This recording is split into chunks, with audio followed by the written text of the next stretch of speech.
All right, today we're diving deep into PDjeliClark's incredible novella Ring Shout. This is a story that grabs American history, flips it on its head, and twists it into an absolute masterpiece of dark fantasy. So, right out of the gate, the premise is just electric. It's one of those amazing what-if ideas. What if the monstrous ideology of the Ku Klux Klan wasn't just a metaphor? What if they were actual physical demons walking the earth? And while that monster hunting hook is absolutely fantastic, the real genius of Ring Shout is in all the layers hiding just beneath the surface. This is not your average horror story. It's a profound look at folklore, magic, and the incredible power of cultural memory. Okay, let's set the scene. We are in Macon, Georgia, but it's an alternate 1922. Now, the Jim Crow South was already a place of real-world terror, but in this world, that terror has a very, very real supernatural edge. So who's standing up against all this darkness? Well, you've got this incredible trio of monster hunters. First, there's Maryse. She's the heart of the team, and she carries a mystical sword that's literally powered by her ancestors. Then you've got Sadie, a sharpshooter who's as quick with her wit as she is with her rifle. And rounding them out is Chef, a battle-hardened WWI vet who, yeah, she handles the explosives. They are not messing around. And the enemy they're facing? It is the physical, literal embodiment of hate. The ku-kluxes, as they're called, aren't just guys in hoods. No, they're grotesque, 9-foot-tall demons that literally feed on racial violence. By making them actual monsters, Clark just brilliantly shows us the true ugliness of the Klan's ideology. But where in the world did these demons come from? This is where the story gets so clever, weaving real history into its fantasy. See, the source of this whole demonic outbreak isn't some ancient evil dug up from the ground, it's a movie. And we're not talking about just any movie. We are talking about one of the most infamous and genuinely destructive films in all of American history, D.W. Griffith's The Birth of a Nation. And this right here perfectly explains the book's central idea. In our world, the film was propaganda so effective that it caused a massive resurgence of the Klan. But in Ring Shout, that power is literal magic. The film itself is a spell, a dark ritual being projected on screens all across the country to summon these ku-kluxes and corrupt the souls of anyone who watches. So, if the Klan is using dark sorcery, how do our heroes even begin to fight back? Well, they don't use the same kind of hate-filled magic. They pull their strength from something much, much older and deeper, a sacred tradition that's been passed down for generations. Their weapon is the Ring Shout, and this is a real, historically vital spiritual practice with its roots in West Africa. For enslaved people in America, it was this powerful and often secret form of worship and community. It was a way to connect with their ancestors and their spiritual heritage. And in the world of the book, this powerful ritual becomes the ultimate weapon. It's the direct counterspell to the Klan's cinematic sorcery. It's a defense and an offense, all powered by community, history, and spirit.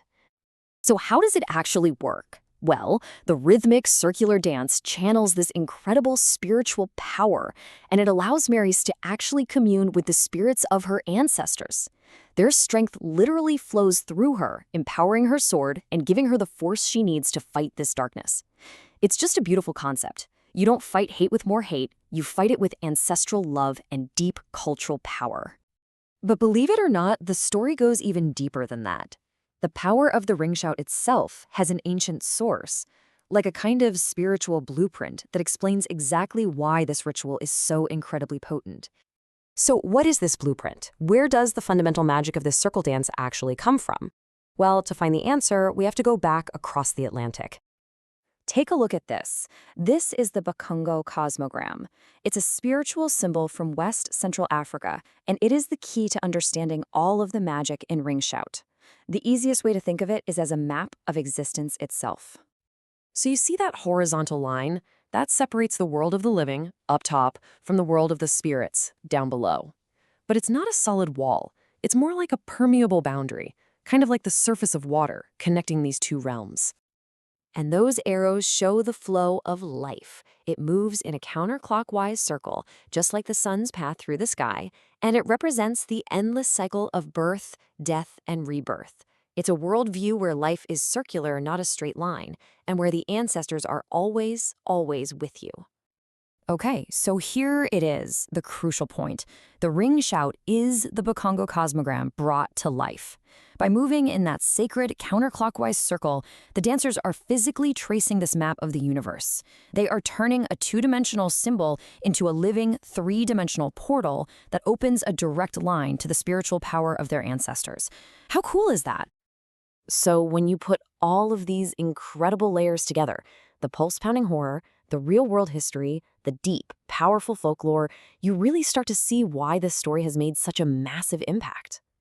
It's this absolutely unique and brilliant combination of elements that elevates Ring Shout from just a great monster story into a truly profound piece of literature.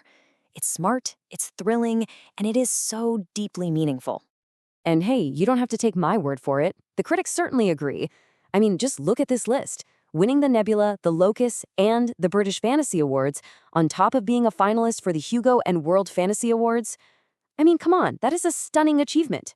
It puts this book in the absolute top tier of modern fantasy. And its influence isn't slowing down.